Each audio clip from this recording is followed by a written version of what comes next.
Hello दोस्तों, स्वागत है आपका आपके यूट्यूब चैनल स्टडी की पाठशाला में। तो पिछले क्लास में हमने मौर्यवंश का टॉपिक लिया था। तो मौर्यवंश के बारे में हमने आपको बताया था। तो मौर्यवंश में जो टॉपिक चल रहा था सम्राट अशोक के बारे में चल रहा था। तो आज सम्राट अशोक की जो चर्चा है आज समाप्त होगी। उस पर जो टॉपिक है वो समाप्त हो जाएगा। तो आइए आगे बढ़े। सम्राट अशोक में हम लोगों ने इतना सब डिस्कस किया था उस दिन उस क्लास में। तो आइए आगे बढ़ें।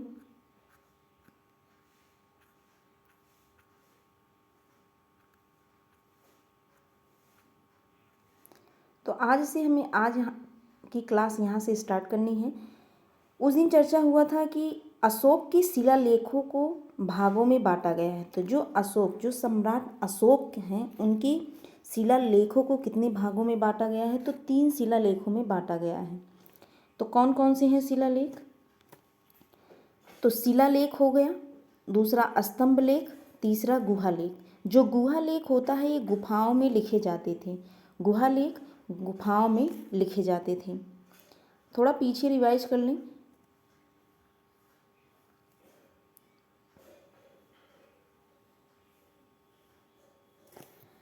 अशोक के लिए मगध सम्राट नाम किस अभिलेख में प्रयोग हुआ है? तो जो सम्राट अशोक हैं इनके लिए मगध सम्राट नाम किस अभिलेख में प्रयोग हुआ है? तो भाब्र अभिलेख में। आप ध्यान रखिएगा, भाब्र अभिलेख में। और क्या है, अशोक का कोई भी साक्ष्य नहीं मिलता है। तो असम से अशोक का कोई साक्ष्य नहीं मिलता। इससे पता चलता है कि यह क्षेत्र इनके साम्राज्य से बाहर था। तो हमने देखा कि अशोक के शिलालेखों को कितने भागों में? तो 3 भागों में बांटा गया। शिलालेख, स्तंभ लेख और गुहालेख। गुहालेख ये गुफाओं में लिखे जाते थे। आगे बढ़ें, अगर आगे आप देख लें शिलालेख होते क्या हैं। शिलालेख होते हैं पहाड़ों को काटकर शिलाखंडों को समतल कर उस पर उत्कीर्ण किए जाते थे। जो शिलालेख होते थे वो पहाड़ों को काटकर शिलाखंडों को समतल कर उस पर उत्कीर्ण किए जाते थे। शिलालेख वही शिलालेख कहलाते थे। अब आइए देखें कि अशोक के 14 शिलालेख, अशोक ने 14 शिलालेख प्राप्त होते हैं अशोक के। तो प्रथम शिलालेख में इन्होंने क्या लिखा है? तो प्रथम शिलालेख में इसमें वर्णन है कि इसमें अहिंसा पर बल दिया गया और पशु बलि पर रोक लगाया गया। सभी मनुष्य मेरे बच्चे हैं। अगर क्वेश्चन बने कि पशु बलि पर रोक लगाया गया, सभी मनुष्य मेरे बच्चे हैं, यह किस अभिलेख में है? सम्राट अशोक के किस अभिलेख में है? तो यह प्रथम अभिलेख है। दूसरा अभिलेख है द्वितीय शिलालेख। तो द्वितीय शिलालेख है, इसमें पशु चिकित्सक की चर्चा है। किसमें? द्वितीय शिलालेख में पशु चिकित्सक की चर्चा है। साथ ही दक्षिण भारतीय राज्य, जो दक्षिण भारतीय राज्य हैं, दक्षिण भारत के राज्य हैं, चेर हो गया, पांड हो गया, श्रीलंका, केरल पुत्र, सती पुत्र की चर्चा है। किंतु ध्यान रखिएगा चोल वंश की चर्चा नहीं है। किसमें? द्वितीय शिलालेख में चोल वंश की क्या है? चर्चा नहीं है द्वितीय शिलालेख में। किसके? अशोक के शिलालेख। आगे बात करें तृतीय शिलालेख। तो तृतीय शिलालेख, इसमें अशोक ने 3 अधिकार, जो 3 अधिकार हैं, राजुक, युक्तक तथा प्रदेशक का चर्चा किया है। किसमें? तृतीय शिलालेख में, जो धम्म के प्रचार के लिए थे। तो अगर पूछा जाए राजुक, उक्तक तथा प्रदेशक की चर्चा सम्राट अशोक के किस शिलालेख में है? तो तृतीय शिलालेख में इन्होंने राजुक, युक्तक तथा प्रदेशक की चर्चा की है। और इसी शिलालेख में राजकीय अधिकारियों को आदेश जारी किया कि वे हर 5वें वर्ष दौरे पर जाएं। हर 5वें वर्ष दौरे पे जाएं।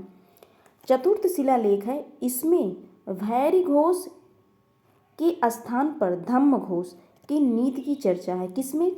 चतुर्थ शिलालेख में भैरी घोष मतलब युद्ध के स्थान पर बौद्ध की नीति की चर्चा है।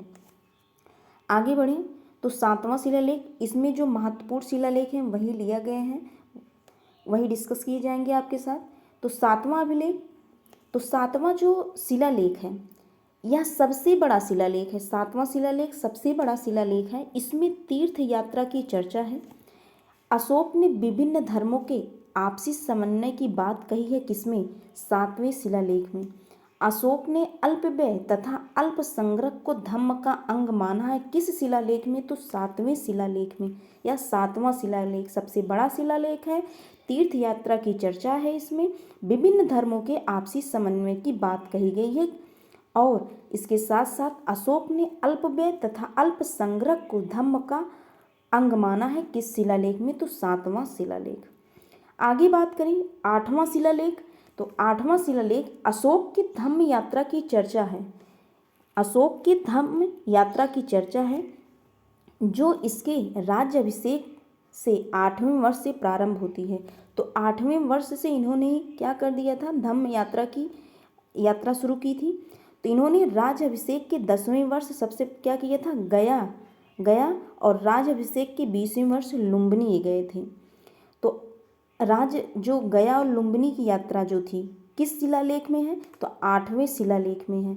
इन्होंने राज्याभिषेक के 8वें वर्ष से ही यात्रा प्रारंभ की थी। किसकी? धम्म यात्रा। तो इसका वर्णन किस में है? तो 8वां शिलालेख। अब आगे बात करें 10वां शिलालेख, तो जो 10वां शिलालेख है इसमें किसका वर्णन है? तो राजा तथा उच्च अधिकारी हमेशा ही प्रजा के हित के बारे में सोचें। तो यह शिलालेख 10वें शिलालेख में कहा गया है कि राजा तथा उच्च राज्याधिकारी हमेशा ही प्रजा के हित में के बारे में सोचें। आगे बढ़ें तो आगे क्या है? 13वां अभिलेख या 13वां शिलालेख। इसमें कलिंग युद्ध की चर्चा है। इसमें कलिंग युद्ध की चर्चा है तथा साथ ही सम्राट अशोक के हृदय परिवर्तन की बात भी वर्णित है। कलिंग युद्ध के बाद जो सम्राट अशोक है इनका हृदय परिवर्तन हुआ था तथा उसके बाद इन्होंने बौद्ध धर्म को अपनाया था। तो इसकी चर्चा किस अभिलेख में है या किस शिलालेख में है? तो 13वां शिलालेख। साथ ही पड़ोसी राजाओं के संबंध का भी उल्लेख है। तो साथ ही पड़ोसी राजाओं के संबंध का भी उल्लेख किस शिलालेख में है? तो 13वां शिलालेख। अब क्या है उसके आगे बढ़े तो आगे है लघु अभिलेख। तो लघु अभिलेख शिलालेख में बृहद शिलालेख था, उसके बाद लघु। तो जिसका वर्णन बृहद शिलालेख में नहीं है यह लघु अभिलेख में इसको रखा गया है।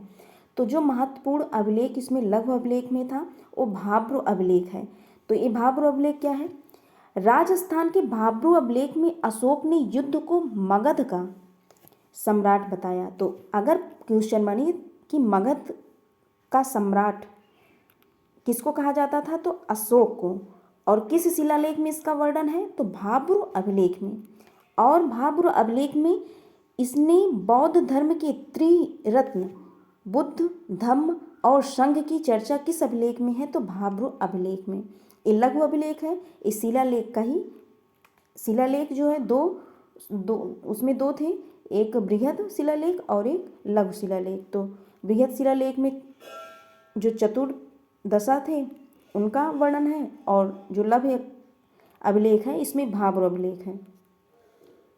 और कई अभिलेख हैं लेकिन जो महत्वपूर्ण था वही लिए गए हैं लघु अभिलेख में। अब दूसरा क्या था? स्तंभ लेख। इनके अभिलेखों को 3 भागों में वर्णित किया गया था। तो दूसरा है स्तंभ लेख। तो अशोक के 7 स्तंभ मिले हैं, इसमें भी लघु अभिलेख है।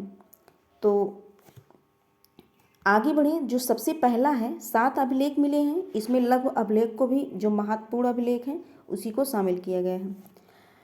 रुमनदेई अभिलेख ये स्तंभ लेख है। अफगानिस्तान के कांधार से मिलता है किसका वर्णन? रुमनदेई अभिलेख। और आरमाइक या अरमाइक लिपि में यह सबसे बड़ा अभिलेख है। यह एक चर्चा मात्र ऐसा अभिलेख है जिसमें अशोक ने प्रशासनिक चर्चा न करके आर्थिक क्रियाकलाप की चर्चा की है। किसमें? अगर क्वेश्चन बने कि कौन सा ऐसा मात्र अभिलेख है जिसमें अशोक ने प्रशासनिक चर्चा न करके आर्थिक क्रियाकलाप की चर्चा की है, तो कौन सा अभिलेख है? रुमनदेई अभिलेख। कहाँ से प्राप्त हो? तो अफगानिस्तान के कांधार से मिलता है। और किस लिपि में है? तो आरामाइक लिपि में। आगे बढ़ें, दूसरा है कौशाम्बिक अभिलेख। तो कौशाम्बिक अभिलेख जो है अशोक ने अपनी पत्नी कारुवकी कारुवाकी द्वारा दिए गए दान की चर्चा की है। किसमें? कौशाम्बिक अभिलेख में, जो सम्राट अशोक की पत्नी कारुवाकी द्वारा दिए गए दान की चर्चा की है। उसके बाद है क्या? अकबर ने इसे इलाहाबाद स्थापित कर दिया। किसे? एक कौशाम्बी अभिलेख को इलाहाबाद स्थापित कर दिया। इसे रानी अभिलेख भी कहा जाता है। किसे? कौशाम्बी अभिलेख को रानी अभिलेख भी कहा जाता है। आगे बात करें, आगे क्या है? टोपरा अभिलेख यह हरियाणा से प्राप्त हुआ। फिरोज शाह तुगलक ने इसे दिल्ली की तुगलका बाद में स्थापित करा दिया। तो फिरोज शाह तुगलक जो थे, इसे दिल्ली के तुगलकाबाद में स्थापित करा दिए। अब चौथा क्या है? मेरठ अभिलेख, यह यूपी में। पहले यह मेरठ में था। फिरोज शाह तुगलक ने इसे दिल्ली के तुगलकाबाद में स्थापित करा दिया। किसे? टोपरा अभिलेख को और मेरठ अभिलेख को। किसने कराया? तो फिरोज शाह तुगलक ने दिल्ली के तुगलकाबाद में स्थापित करा दिए। अब बात करें पांचवें अभिलेख की। रामपूर्वा अभिलेख बिहार के चंपारण में है। खोज कौन किए थे? 1872 में कार्लायल ने इसकी खोज की थी। किसके? रामपूर्वा अभिलेख की। बात करें छठवें अभिलेख की, तो लौरिया नंदनगढ़ बिहार के चंपारण में है। लौरिया अरेराज बिहार के चंपारण में है। ये क्या है? स्तंभ में अभिलेख हैं। अब आगे बात करें, यह अफगानिस्तान के कंधार से मिला है, जो ग्रीक तथा अरमाइक भाषा में है। कौन? सर ए कुना अभिलेख। तो अगर क्वेश्चन बने कि सर ए कुना अभिलेख किस भाषा में, तो ग्रीक तथा अरमाइक दोनों भाषा में लिखा गया। और कहाँ से प्राप्त हुआ? तो अफगानिस्तान के कंधार से मिला है। कौन? सर ए कुना अभिलेख। आगे बात करें, किस अभिलेख में अशोक ने कहा कि संसार के सभी मानव मेरी संतान हैं, मैं एक माँ की भांति उसके सांसारिक तथा पारलौकिक जीवन की कामना करता हूँ। तो किस अभिलेख में कहा गया? तो कलिंग अभिलेख में। आगे बात करें तो किस अभिलेख में अशोक ने कहा कि जिस प्रकार एक माँ अपने बच्चों को योगा धाम को देखकर निश्चित हो जाती है, उसी प्रकार मैं भी समाज की देख रेख के लिए राजूक या रज्जुक को नियुक्त किया है। तो कलिंग अभिलेख में। तो यहाँ कलिंग अभिलेख में सम्राट अशोक ने कहा। अब अगर बात करें रज्जुक या राजूक कौन है, तो साम्राज्य के भीतर उसने एक तरह के अधिकारियों की नियुक्ति की। किसने? सम्राट अशोक ने, जिसे कहा जाता था राजूक या रज्जुक। अगर बात करें कौन से अधिकारी अच्छे व्यक्ति को पुरस्कृत कर सकते हैं और गलत व्यक्ति को दंडित कर सकते हैं, तो कौन से अधिकारी हैं? राजूक। इनको अधिकार था, जो राजूक थे उनको अधिकार था कि अच्छे व्यक्ति को पुरस्कृत कर सकते हैं और गलत व्यक्ति को दंडित भी कर सकते हैं। आगे बात करें अशोक के कितने गुहा लेख हैं, तो अब तीसरा जो सम्राट अशोक का अभिलेख है, वो कौन सा अभिलेख है? तो गुहा लेख है। तो गुहा लेख कितने हैं? 3 हैं, जो बिहार में गया के निकट बराबर की पहाड़ी की गुफा में स्थित है। तो गुहा लेख बिहार में गया के निकट बराबर की पहाड़ी की गुफा में स्थित है। यहाँ 3 गुफाएं हैं, जिसमें इनमें स्थित गुहा लेखों में आजीविकों को दिए गए दान का उल्लेख मिलता है। अगर आगे बात करें, आगे क्या है? अशोक को अभिलेख लिखने के लिए पत्थर मिले। अशोक को जो अभिलेख उन्होंने लिखा था उसके लिए पत्थर मिले थे। कहाँ से? तो उत्तर प्रदेश के चुनार से।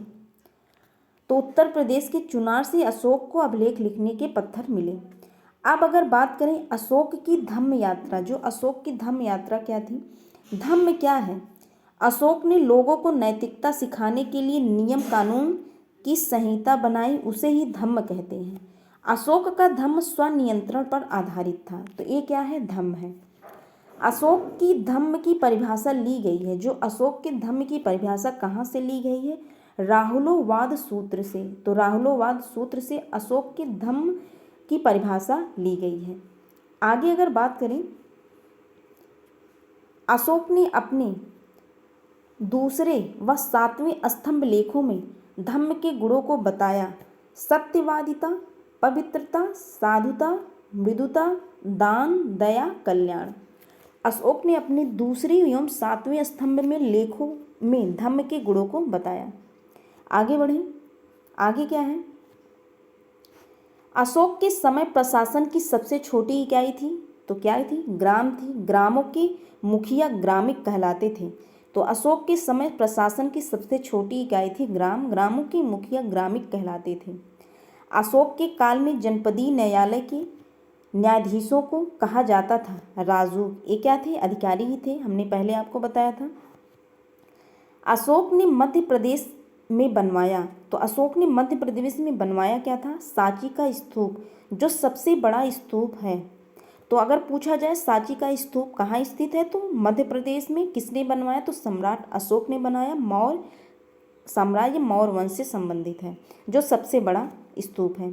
आगे बात करें, आगे है अशोक ने उत्तर प्रदेश के सारनाथ में बनवाया तो अशोक ने उत्तर प्रदेश के सारनाथ में क्या बनवाया? अशोक स्तंभ बनवाया, जिस पर 4 पत्थर के सिरों को एक ही जगह रखा, जो अहिंसा का सूचक है। यही भारत का राष्ट्रीय चिन्ह भी है। तो अशोक स्तंभ क्या है? भारत का राष्ट्रीय चिन्ह भी है। अशोक ने, अगर पूछा जाए अशोक स्तंभ कहाँ है तो उत्तर प्रदेश में के सारनाथ में है। किसने बनवाया? तो अशोक ने बनवाया। यही भारत का क्या है? राष्ट्रीय चिन्ह है।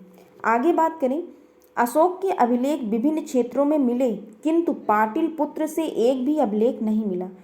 पाटलिपुत्र जो है इसमें एक भी अभिलेख नहीं मिला। किसका? सम्राट अशोक का। आगे अगर बात करें, आगे है अशोक ने पूर्णतः प्रतिबंध लगा दिया। किस पे प्रतिबंध लगाया? तो पशु बलि पर क्या लगाया? प्रतिबंध लगाया।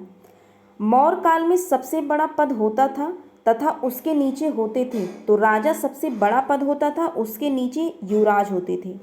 मौर्य काल में सबसे बड़ा पद राजा तथा उसके नीचे युवराज।